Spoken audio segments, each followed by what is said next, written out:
d'être celui par qui la France vient une nouvelle fois redire toute son amitié. Une amitié dont vous êtes la démonstration permanente, la démonstration quotidienne.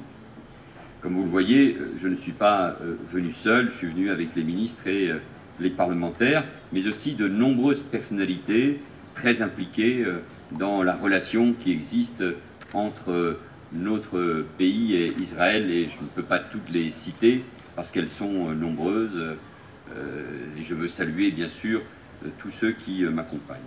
C'est une relation qui est faite d'exigence, de loyauté et de franchise, comme toute relation entre des pays amis. Et c'est d'ailleurs au nom de cette franchise, de cette amitié, que je redirai demain au Premier ministre Benjamin Netanyahou, comme j'ai pu le dire dans l'hémicycle de l'Assemblée nationale, cher Meyer Habib, après une question passionnée, comme on les connaît, que le vote par la France de la résolution de l'UNESCO n'aurait pas dû avoir lieu. Je redirai demain la position de la France sur le statut de Jérusalem, sur le statut de la ville sainte. Elle appartient aux trois grands monothéismes. Elle est cette sédimentation de tant de siècles d'histoire, le lieu où se rencontrent bien sûr tant de spiritualité. On ne peut pas l'enfermer dans je ne sais quelle identité. On ne peut pas l'enfermer dans une seule identité. Et donc, on ne peut encore moins nier son caractère juif. Cela n'aurait aucun sens. Cette précision étant faite, et pourtant j'ai déjà eu l'occasion de la faire à de maintes reprises, je crois qu'il nous faut maintenant tourner la page de cet épisode malheureux qui n'aurait pas dû intervenir. Il faut toujours faire attention d'ailleurs aux mots. Et quand les diplomates utilisent trop les mots, je n'ai aucune attaque personnelle à l'égard de quiconque diplomate, mais les mots ont évidemment leur sens et les politiques doivent être attentifs à cela. Et nous devons donc tourner la page pour mieux travailler ensemble. Ce qui implique donc de dire les choses avec franchise et pour avancer dans tous les domaines. Et le premier d'entre eux, c'est bien évidemment cette paix qu'il faut construire et qui ne peut plus attendre. Vous, Français d'Israël, vous représentez une communauté nombreuse et même sans cesse plus nombreuse.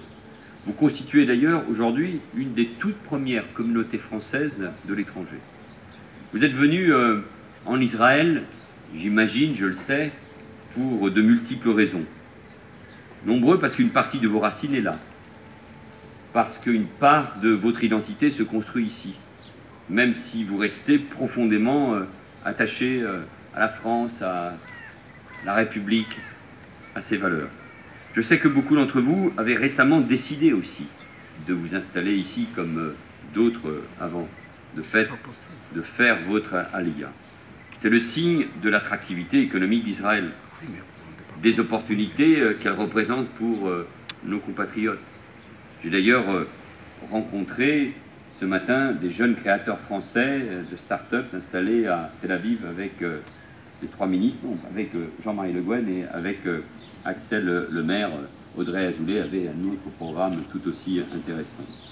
Ces jeunes créateurs m'ont parlé du dynamisme de l'économie israélienne. Ils nous ont parlé de la place qui occupe l'innovation. Et j'en ai gardé quelques petites idées que je rapporte avec moi en France, comme aussi le dynamisme de l'université de Tel Aviv. Mais disons là aussi les choses très directement.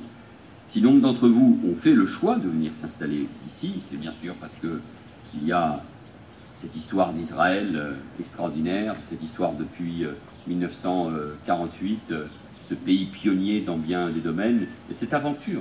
L'être humain a besoin de grandes aventures. Mais c'est aussi parce que certains d'entre vous avaient jugé, et ces mots sont difficiles à prononcer, que votre place n'était plus en France. Vous avez jugé que face au retour de l'antisémitisme, ou plutôt la résurgence de l'antisémitisme, ou l'apparition d'un nouvel antisémitisme, il y a l'antisémitisme venant du fond des âges, tous ces préjugés venant de l'extrême droite, avec ces dégâts, ces drames atroces du XXe siècle.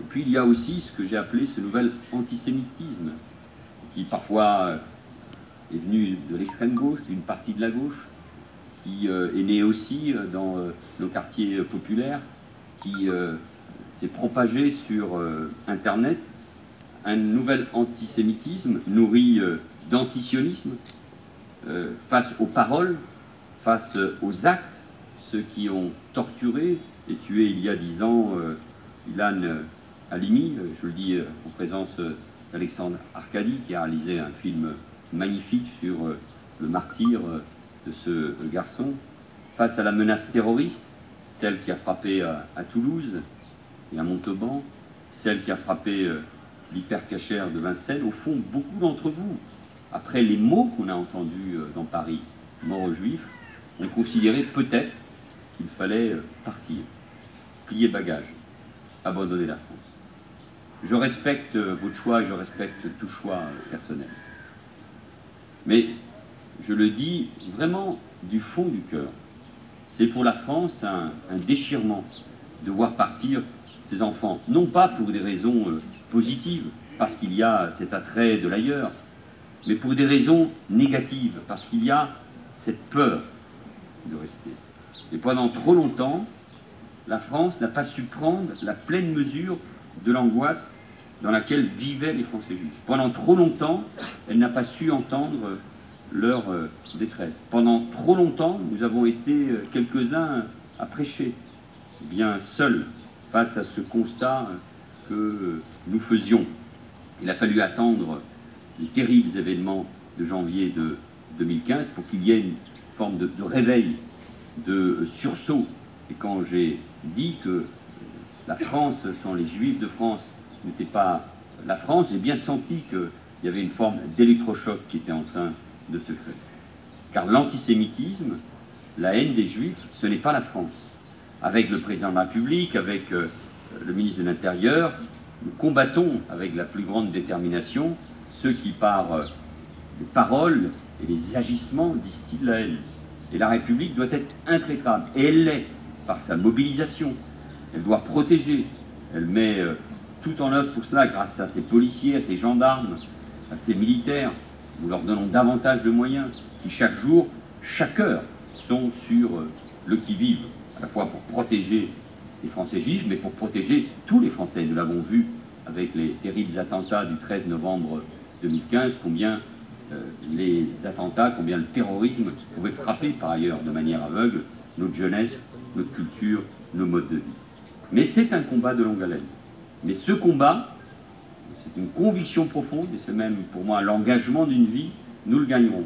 Et c'est pour cette raison qu'il est essentiel, même si vous avez pris la décision de vous installer ici, pour cette raison-là, de garder, et je le sais que vous le faites, vos attaches avec la France. Et je sais que vous êtes très nombreux à faire de fréquents allers-retours entre la France et Israël. Preuve que tout n'est pas perdu. Preuve que même si les plages de Tel Aviv, c'est beau, d'ailleurs on m'a interdit pratiquement de les approcher, vous vous rendez compte, une image dans ces temps du Premier ministre approchant la Méditerranée. Pourtant, c'est au bord de cette Méditerranée que je suis né il y a quelques années à Barcelone. Mais preuve que même si les plages de Tel Aviv, c'est beau, celles de l'Atlantique, c'est pas mal non plus. Et que même si les reliefs du Negev sont captivants, nos montagnes et nos campagnes ont un charme fou. Que même si la cuisine israélienne a ses qualités, la gastronomie française, on n'oublie pas comme cela, et je pourrais vous parler de la culture, de la création, de l'art, même si là aussi, il y a, de nombreux artistes sont avec nous, avec des artistes israéliens, avec des artistes palestiniens, il y a une capacité à construire un dialogue et une créativité que je veux saluer. Mes chers compatriotes, Israël est une nation jeune, dynamique, une nation qui vit aussi avec des craintes légitimes pour sa sécurité. La France, parce qu'il y a cet attachement historique du peuple français à l'existence d'Israël, ne transigera jamais sur sa sécurité, sur la reconnaissance de ses frontières. Sans cela, aucune paix n'est envisageable. Aucune paix n'est possible. Et nous nous rappelions d'ailleurs, avec monsieur l'ambassadeur, la force qui avait été celle du discours de François Mitterrand devant la Knesset en 1982. Il faut se souvenir à chaque fois de ce qu'a pu être depuis 1948, à des moments toujours cruciaux, quelle a été la force de l'amitié et de la relation entre la France et Israël, même s'il y a eu, comme on dit, des hauts et des bas.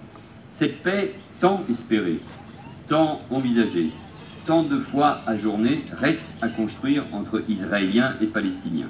Elle est indispensable, elle est plus que jamais urgente, et il faut prendre garde à l'illusion d'un statu quo qui donnerait le sentiment d'une forme de tranquillité, en tout cas de sécurité immédiate. Le statu quo ne règle rien et il ne prépare pas l'avenir. Et l'avenir, il faut le construire, il faut l'édifier sans plus tarder dans un monde qui change, et notamment dans cette région. C'est la coexistence de deux États. Je n'ignore rien des difficultés et du chemin à parcourir, mais il y a des principes.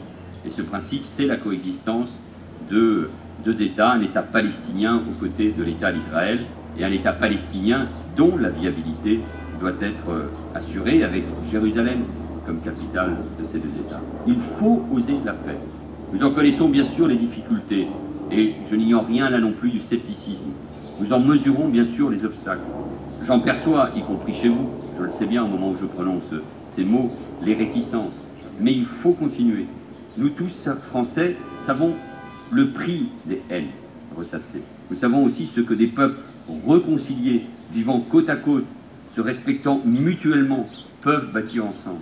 Et cette région est si prometteuse, mérite la paix. Nous en discutions avec des officiels israéliens, je l'évoquais aussi il y a un instant avec Shimon Peres, nous en discutions avec les étudiants de l'université de Tel Aviv. Il y a des opportunités.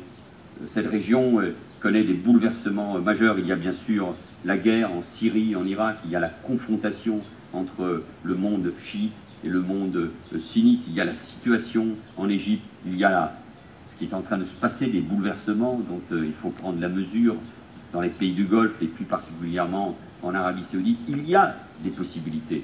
On me rappelait il y a un instant que 60% des jeunes dans ces pays ont tous un smartphone, que la communication aujourd'hui dépasse les frontières, qu'il y a des défis majeurs qui sont les défis de la connaissance, des nouvelles technologies, de la recherche, de l'eau bien sûr, précieuse, si précieuse pour tous les pays. Donc il y a de quoi bâtir, me semble-t-il.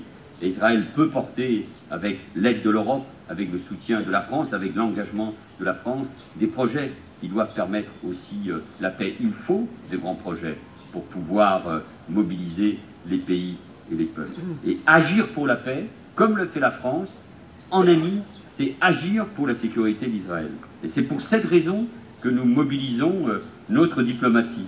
Il n'y a pas d'initiative derrière le dos d'Israël, il n'y a pas une volonté de gêner Israël, mais c'est pour cette raison que nous avons pris l'initiative pour tenter de relancer un processus de négociation entre Israéliens et Palestiniens qui peuvent bien sûr discuter directement, mais la France, c'est son rôle, c'est son histoire. La France est membre permanent du Conseil de sécurité. La France rayonne dans le monde grâce à ses armées, à ses diplomaties. La France combat le terrorisme et nous savons le prix que Israël a dû paye et payera encore à cause du terrorisme. Nous n'oublions jamais et nous combattons ensemble ce même ennemi qu'est le terrorisme. Et quand la France intervient au Mali, quand elle intervient en Syrie ou en Irak, quand elle participe d'une coalition, c'est parce qu'elle considère, elle est un des rares pays à pouvoir le faire, qu'elle a un rôle à jouer. Et donc quand elle s'engage dans un processus de paix, en amitié, il ne faut pas y voir un mauvais coup. Au contraire, c'est au nom de cette amitié, et c'est parce que nous pensons modestement, bien sûr, l'histoire de ces 30 dernières années, ici dans cette région, et les discussions entre les Israéliens et les Palestiniens nous le démontrent. C'est difficile, mais il faut s'engager, tout en ayant bien sûr en tête ce que je vous disais il y a un instant, que cette région, comme le reste du monde, sont en train de changer. Chers compatriotes, vous tous montrez le visage d'une communauté jeune et dynamique qui s'investit pleinement dans les relations entre la France et Israël. Une communauté qui met toute son énergie, toute son intelligence à faire vivre et à renforcer les liens que ces deux pays, dans tant de domaines, ont tissés. Des liens dans la culture, je le disais, la création, l'éducation. Je l'ai vu, entendu à l'université de Tel Aviv tout à l'heure, en rencontrant des étudiants français, israéliens, des enseignants. J'ai pu constater, même si on peut encore améliorer les choses, la vigueur de la coopération universitaire entre nos deux pays. Des liens aussi dans l'industrie, l'innovation.